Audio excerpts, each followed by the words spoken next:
Hey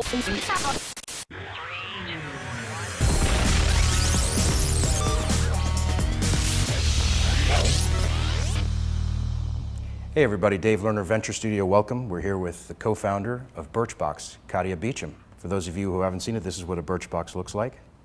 Katia, for the audience that don't know what Birchbox is, could you please tell us? Birchbox is the best way for customers to discover the newest products in beauty and the best products, and for brands to meet a qualified customer. The way it works is customers sign up, they pay $10 a month to get 4 to 5 deluxe beauty products in the mail.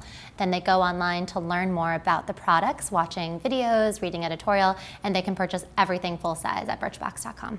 What was the inspiration for the idea? A couple of years ago, in 2009, we were talking about what was happening in the entrepreneurial scene. Women were getting fundraising for companies that were their ideas, businesses for women, led by women. That was really exciting. And when we were thinking about, what hadn't been solved yet, we really felt like beauty was a place that hadn't actually been addressed by this kind of 2.0 solution, because it's a touch, try, and feel category.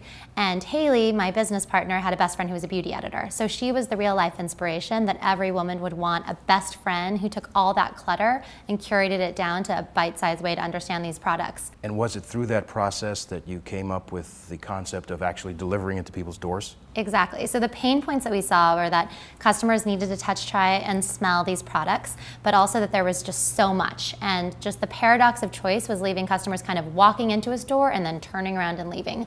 So we came up with the idea that 4 or 5 at a time delivered to a customer would be the right cadence, the right amount, and that is how we decided to develop this kind of box that came with just a little bit, but something that could actually entertain you for 30 days. At one point did you raise your Series A?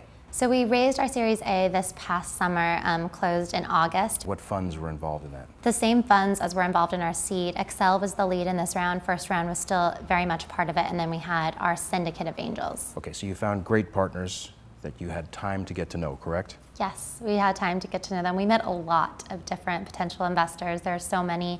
One of the things that we learned during that process is that it's really important before you go out and start the fundraising process to think about what are the companies the investors are already interested in, and does it match with what you're looking for? This is often a big hurdle for people, reaching out to big brands. How did you guys crack that nut? We needed credibility from great brands, so we started at the very top.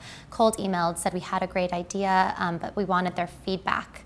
And I think asking for feedback, asking for them to kind of weigh in on the concept really helped. That's pretty audacious. You're reaching out to the upper echelons of these brands with cold emails, and you're getting a response. Yes. There's some magic there. What kind of things were you saying? Okay, well, one, it really helps to be in school. It helps to have that .edu address, because it really is, a friendly, non-threatening ask of advice. The second thing is making sure that you're respectful of their time. So, write emails that are short and quick. We had a 1-page attachment that was an overview of Birchbox, and asked them for like a very short amount of their time. They're very busy. Be respectful of that. So I think it was a mix of those two things, and a pretty bold subject line that was reimagining beauty retail online, that I think may have helped with opening those initial emails. What is it about co-founders? What qualities do you need to have this kind of great relationship? The first most important thing is kind of true with any relationship. You need to be able to communicate really well with one another, because there are going to be, the great times, there are going to be the hard times, and you need to be able to talk through both of those things. Also, just recognizing what each other's strengths are and being really honest with that. And it's important that you both are on the same page with what your goals are as individuals who have career goals, who have, ambition, that you're completely clear on that. You referred to some tough times. Could you tell us a little about some of those challenges? Sure. Before we had secured funding, we were spending a ton of time going around meeting different angels, and at the same time we were trying to create and launch a product. And that was a really challenging time, because obviously we met, 20, maybe 30 different people who were skeptical about the product. It was taking so much time. You guys were doubting the business model perhaps at this point. Well, I think that we recognized that it was going to be very hard for us to sell the business model to people who it wasn't a product for. And that was, a realization. Maybe that kind of crystallized later that that was actually what was so challenging about it. They weren't the consumer of the product. And then I guess, when we started to see the success of the business on the consumer side, we realized that we needed to develop these brand relationships so much faster, because we hit our year 3 goals for subscribers in month 7.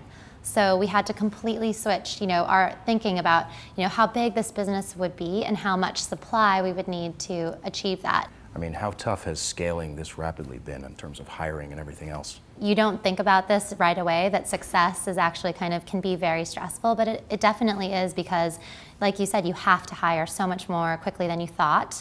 And at the same time, it doesn't feel like there's even time to hire. Speaking of moving at a fast pace, can you tell us a little about what's going to happen next at Birchbox? We recognize that men also want to be surprised and delighted, and we're really thinking about how we can do that. Should Ben Lehrer, a Thrillist, be worried? Absolutely not. Ben's one of our investors, a good friend and mentor, one of the inspirations for how we thought about this box, and somebody who we're going to talk to when we have more data to think about, okay, what are the implications of how the limited edition box plays into what we could offer for men. So if anything, we are working together. Are you guys hiring? Always. We're always looking for the most talented people, and in particular, not a surprise in New York, always looking for developers. But we're also just interested in meeting people who are talented and passionate about our business. So marketing, brand relationships, business development, all of that. What's the best way to reach out to you? You can reach out to us via info@birchbox.com, jobs@birchbox.com, either of those, but we also have our jobs posting on our website in the footer. Katia, I want to thank you so much for coming in and joining us today. It's a pleasure to meet you. Absolutely, great to meet you too. Venture Studio in association with Mashable is brought to you by Square One Bank.